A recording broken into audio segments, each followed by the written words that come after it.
시청자 여러분 안녕하십니까? 9월 7일 수요일 KBTV 브레이킹 뉴스입니다. 오늘 아침 뉴저지와 뉴욕을 오가면서 출퇴근하시는 분들 평소보다 더 막히는 교통 흐름을 느끼셨을 겁니다. 오늘 아침 뉴저지 루트3에서 차량 2대가 부딪혀 최소 2명이 다치는 교통사고가 있었습니다. 경찰에 최초로 접수된 리포트에 따르면 오늘 아침 7시 15분쯤 해켄셋강 다리를 지나던 한 차량이 마주오던 차량을 정면으로 들이받으면서 사고가 발생했습니다.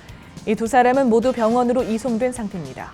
이 사고로 도로의 4차선 중 3차선이 통행이 금지돼 근처의 링컨 터널의 교통 흐름에도 영향을 끼치면서 극심한 교통 혼잡을 빚었습니다. 뉴저지 엘무드 파크에서 화재가 발생해 한 명이 사망했습니다. 어젯밤 11시 30분 밀러 에비뉴에 위치한 한 주택에서 갑자기 화재가 발생해 이 집에 살고 있던 25살 여성이 실종됐습니다. 소방관들이 수색에 나서 2층에서 한 시신을 수습했지만 실종된 여성인지는 아직 확인되지 않았습니다. 버겐 카운티 소방당국은 화재의 원인을 조사 중입니다. 노동절 주베르 페스티벌에서 칼부림과 총격으로 2사람이 죽고 수명이 다쳤다는 뉴스를 보도해드렸는데요. 용의자 중에 한 명이 어제 붙잡혔습니다. 이 사건을 수사 중인 보이스 경관은 어제 있었던 기자회견에서 나머지 용의자에 대해서는 아직 단서를 잡지 못했다고 말한 뒤 다만 혈흔과 총알에 남아있는 증거로 수사 중이라고 밝혔습니다. 이번 축제에는 경찰 3,400명이 투입됐지만 사망 사건이 발생해 일각에서는 아직 남아있는 여러 축제들을 모두 취소해야 한다는 목소리까지 나오고 있습니다.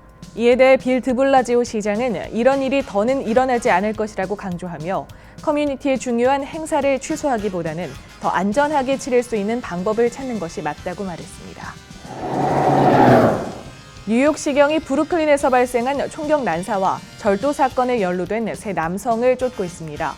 사건은 지난 3일 브루클린 선셋파크에서 일어났으며 감시카메라 영상 속 3명의 용의자는 회색 BMW 차에 앉아있던 2명의 남자에게 접근해 총으로 위협한 뒤 이들의 급 목걸이를 강탈했습니다.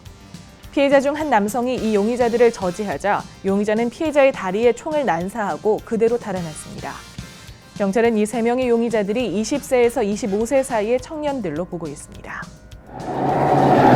뉴욕시경이 퀸즈 발레방 연쇄 무장 절도 용의자 2명을 추적 중에 있습니다. 경찰에 따르면 이들은 베이 32가 인근 비치 채널 드라이브에 위치한 한 빨래방을 2번이나 절도한 뒤 도주했습니다. 첫 번째 절도는 7월 28일 자정 직후 2명의 용의자가 49세 여성에게 다가가 총으로 위협한 뒤 $320가량의 현금을 갈취해 달아났습니다. 두 번째 절도는 9월 3일 새벽 3시경 얼굴을 가린 용의자 남성이 53세 남성에게 총을 꺼내며 다가가 $200가량의 현금을 훔쳐 도주했습니다. 경찰은 두 번째 절도 시 빨래방 내 감시카메라 영상에 잡힌 용의자를 공개 수배하고 있습니다. 뉴저지에서는 차가 아닌 배로 사람을 치고 달아나는 뺑소니 사고도 있었습니다. 이 사건은 노동절인 지난 월요일 8시 30분에 일어났는데 아직 용의자를 찾지 못해 경찰이 공개 수배에 나섰습니다. 지난 월요일 웨스트 밀포드에 위치한 그린 우드 웨이크에서 스키보트가 18풋의 보트를 들이받아 보트 운전자와 이 보트에 타고 있던 승객 2명이 머리 등에 중상을 입었습니다. 이들은 현재 심각한 상태로 여전히 의식을 찾지 못한 것으로 전해졌습니다. 또 부상을 입은 2명의 여성은 생명에는 지장이 없지만 여전히 병원에서 치료 중입니다. 이들을 들이받은 스키보트 운전자는 사고 직후 달아났으며 경찰은 근처 호수를 수색하는 등 용의자를 찾아 나섰지만 아직 잡지 못한 상황입니다. 뉴욕주 상원 16선거구 민주당 예비선거가 이제 일주일 앞으로 다가왔지만 아직 하치앞도 모르는 상황입니다. 어제 론킨 주 하원 의원이 스타비스키 의원에 대한 공개 지지를 선언하는 기자회견을 가졌고 여기에 정승진 후보를 두고 현역 정치인들과 여성단체들, 성소수자 단체들이 정승진 반대 캠페인을 벌이는가 하면 정승진 후보가 반대측 후보인 토비엔 스타비스키 의원을 제기한 청원서 오류 소송에 대한 뉴욕주 항소법원의 심리가 어제 시작되면서 선거 판세가 안개 속에 치달았습니다. 이 지역은 정승진 예비 후보의 출마로 일찌감치 한인사회에 큰 관심을 받았지만 정 예비 후보의 최근 동성애와 낙태 관련 발언으로 일부 단체들의 지적이 일고 있습니다. 이에 대해 정승진 후보는 성소수자를 차별하는 것이 아니라 그들 역시 섬겨야 할 이웃으로 생각하고 앞으로도 그들의 인권 보호에 앞장설 것이라며 다만 정기적인 가치로 그들의 동선 결혼을 반대할 뿐이라고 현재 입장을 말했습니다. 16선거구 민주당 예비선거는 오는 13일에 치러집니다. 미 법원이 한진해운에 대해 파산 보호를 일시적으로 승인함에 따라 한진해운은 당분간 압류 우려 없이 미국 항구에 선박을 정박할 수 있게 됐습니다. 6일 뉴저지주 뉴욕 소재 파산법원의 존 셔우드 판사는 지난 2일 한진해운이 제기한 파산 보호 신청을 일시적으로 받아들였습니다. 이번 법원의 결정에 따라 한진해운 채권자들은 당분간 한진해운의 미국 내 자산을 압류하지 못하게 되며 다른 법적 절차도 진행할 수 없게 됩니다. 뉴욕시 보건국이 7일 밤 10시부터 다음 날인 8일 오전 6시 사이에 방역 작업을 실시합니다. 만일 비가 올 경우 이 작업은 8일 저녁까지 진행됩니다. 이번 방역은 지카나 웨스트나일 바이러스 등 모기로 인해 발생하는 질병 확산을 예방하기 위해 열리는 것으로 베이사이드와 프레시 메도우 등 한인 밀집 지역을 포함해 실시됩니다. 보건국은 호흡기 질환이 있는 경우 방역 시간 동안 실내에 머물러 줄 것을 당부했습니다. 특히 밖에 놔둔 장비 등은 세척 후에 사용해 줄 것도 당부했습니다. 오는 11일 뉴저지주 애틀랜틱시티에서 2017 미스 아메리카가 열립니다. 특히 이 무대에는 미국 역사상 처음으로 커밍아웃한 동성애자가 본선에 진출해 화제를 모으고 있습니다. 대회에 앞서 자신이 레즈비언임을 공개한 에린 오플레어티는 미스 미주리로 선발됐습니다.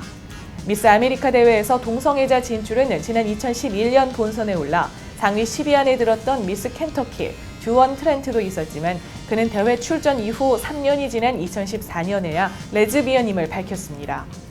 50개 주에서 출전하는 미스 아메리카는 어제 예선 마지막을 치러 최종 본선 진출자가 가려졌으며 오는 11일 2017 미스 아메리카 자리를 두고 치열한 경쟁을 펼치게 됩니다.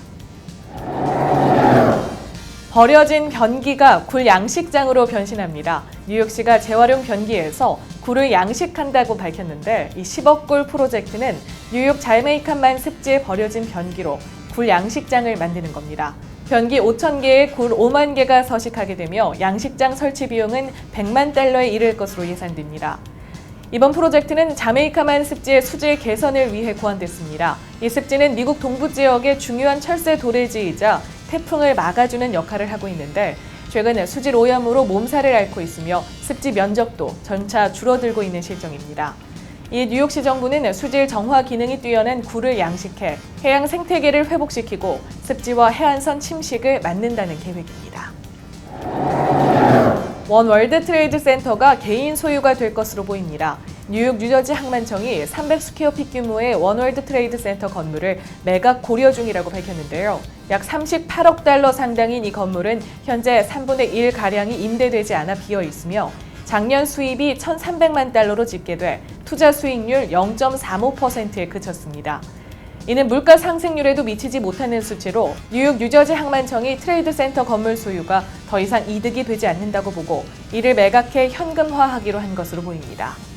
항만청은 내년 안에 최대 50억 달러의 건물을 내놓을 것이라고 발표했으며 이 계획이 성립되면 미국 내 최고 건물 매매가로 기록될 전망입니다.